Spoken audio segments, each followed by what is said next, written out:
Yes, hello everyone, welcome back to our channel. So in this video we are going to talk about the developments that are leading to the Bose atomic model. So till now we have discussed regarding the Rutherford's and J.J. Thomson's atomic model, and we have seen the limitations are in both the models. Okay, so here we are going to talk about the development that led to the Bose atomic model. So let us look at that.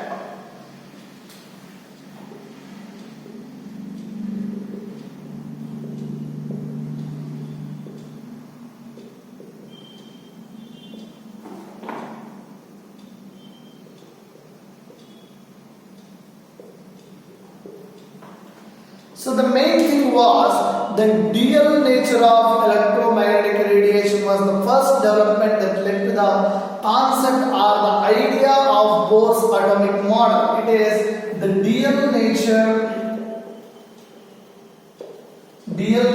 of electromagnetic radiations. That means electromagnetic radiations possesses both wave nature and particle nature also. Wave nature and particle nature also. So it stated that these electromagnetic radiations can behave as wave also, and this can behave as a tiny particle also. There were some experiments done, and they have proved that electromagnetic radiation is also in the form of wave also, and also it's in the form of particle also. So in order to prove this wave nature, we have the diffraction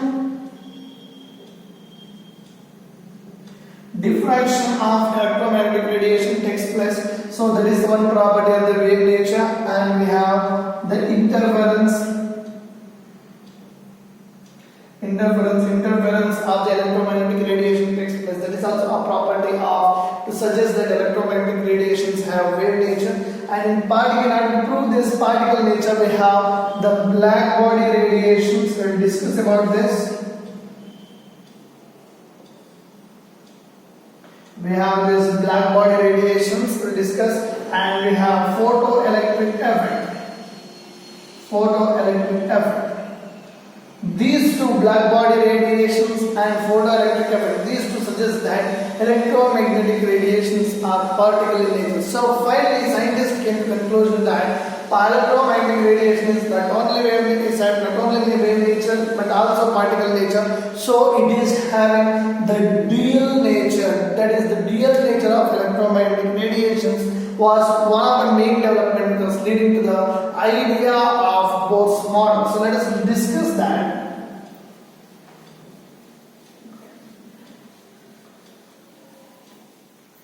Actually, it was started in 1870.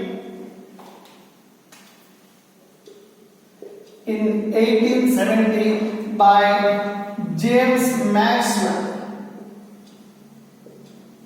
a scientist.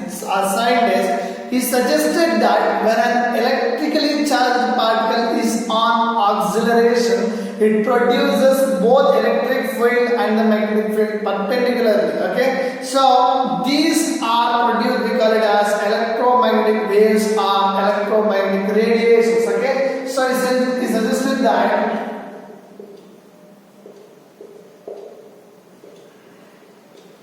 when an electrically charged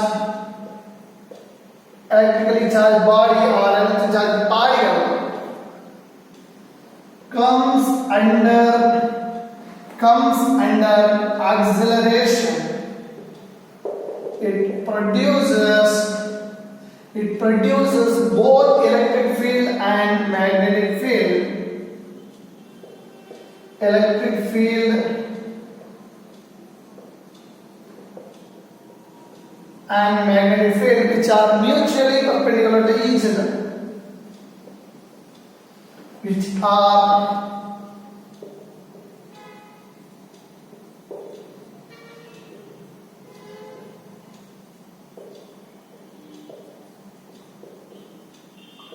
mutually perpendicular to each other. These are called as electromagnetic waves and electromagnetic radiation, and these are transmitted in the form of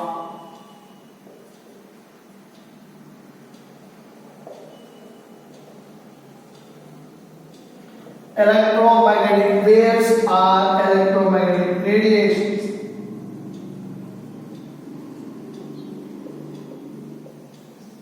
Electromagnetic waves or electromagnetic radiations. This was the first concept given by James Maxwell in 1870. So he stated that when an electrically charged body or when an electrically charged particle comes under acceleration, it automatically produces the electric and magnetic field, but that electric field and magnetic field are mutually perpendicular to each other. It is in the form of this. If this is a charged particle, okay, if it is under acceleration, it produces electric field in this way and magnetic field in this way. This is electric field. This is continuously producing continuously. If it is uncharged particle, it produces electric field and magnetic field mutually perpendicular to each other. Okay, so this electric field and magnetic field will be transmitted in the form of wave. Okay, will be transmitted in the form of wave, and these waves are known as electromagnetic waves or electromagnetic radiation. By this, he was able to tell us that electromagnetic radiations are wave-like nature. So now let us look at the properties of these electromagnetic radiations.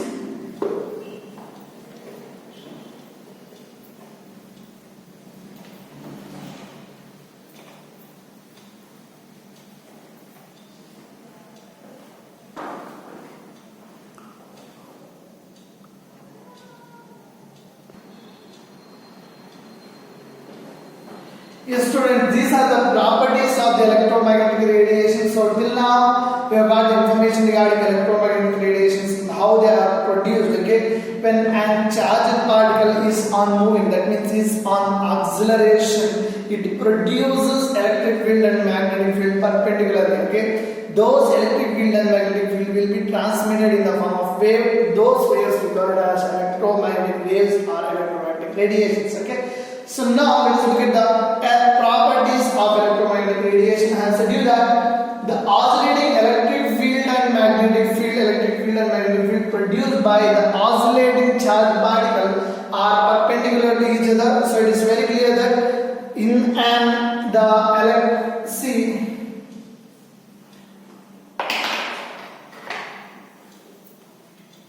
so this is a charged particle, and this is electric field and this is magnetic field. Assume this as a charged particle and it is moving, that is, it is on acceleration. Okay, it produces electric field and magnetic field, and this electric field and magnetic field are perpendicular to each other. Perpendicular means it will be in exactly 90 degrees to each other. Okay, and both are perpendicular to the direction of propagation of wave also, and not only it is perpendicular to each other, but also they are perpendicular to the direction of propagation of the wave. Clear? So this is the direction of propagation of the wave, and this electric field and magnetic field will be perpendicular to the direction of propagation of the wave also. That is the first property. And second one, they do not require any medium and they move in vacuum. Okay, so please underline this. So these electromagnetic radiations, they do not need any medium to move on. They do not need any medium and they will move in vacuum also. They will generally move in vacuum itself. They do not require any medium. That is the second property. And there are different types which differ from one another with wavelength. These comes with electromagnetic spectrum. Okay, they even differ in wavelength and frequency also. Clear? So there are n number of electromagnetic radiation which differ in wavelength and frequency. We discussed regarding these two terms, wavelength and frequency, and the whole electromagnetic radiations which are the increasing order of their wavelength or decreasing order of their frequency, we call it as electromagnetic spectrum. Okay, all these electromagnetic radiations constitute electromagnetic spectrum. Okay, and the third property and fourth one is different kind of units are used to represent electromagnetic radiation. We have different kind of electromagnetic radiations and they are represented by different units. One is, for example, wavelength, magnitude, we have wave number. Okay, we'll discuss regarding that. Okay, so different electromagnetic radiations have different units. So now let us discuss regarding the electromagnetic spectrum.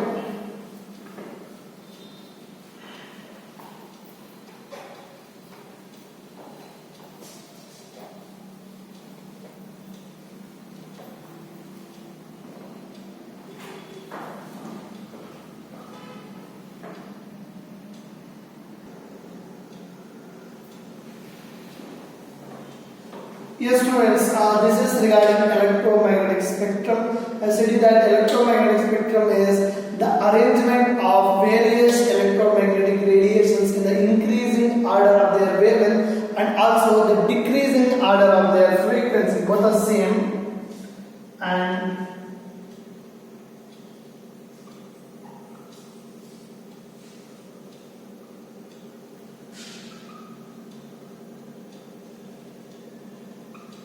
okay, now you need to focus on these two terms, wavelength and frequency. In the upcoming video, we'll be talking about that wavelength and frequency. So now you got the concept of electromagnetic radiation and electromagnetic spectrum. It is the arrangement of electromagnetic radiations in the increasing order of their wavelength and also in the decreasing order of their wave frequency. Called as electromagnetic spectrum. This is the electromagnetic spectrum. See here you have the different electromagnetic radiation. For example, you have gamma rays, X-rays, UV, that is ultraviolet radiations, infrared IR, infrared radiation, microwave radiations, radio waves and long radio waves also. And here, if you go from this way to this way, there is increase in the wavelength. Wavelength is represented by this one. Nu, we call it as nu for this one, and the unit of wavelength, unit of frequency is hertz. Clear? Increasing order of the C. If you observe this, the frequency is being decreasing. It is 10 to the power of 24, 22, 20, 18. So that means if you go from left to right, the frequency is getting decreased, and if you come from right to left, in this case the second one, the wavelength is increasing. Yeah, 10 to the power of minus 16 to minus 14, minus 12, it is increasing. So you can have the units of different electromagnetic radiations, different units also. That is in the unit of wavelength also and in the unit of frequency also. Gamma rays stands between 10 to the power of 20, 24 to 10 to the power of around 20 hertz, and in case of wavelength, 10 to the power of 16 to 10 to the power of minus 16 to 10 to the power of minus 12 meters. Okay, lambda. That this we call it as lambda, the unit of wavelength. This is nu, nu, the unit of frequency. The same way we have X-rays, ultraviolet radiations,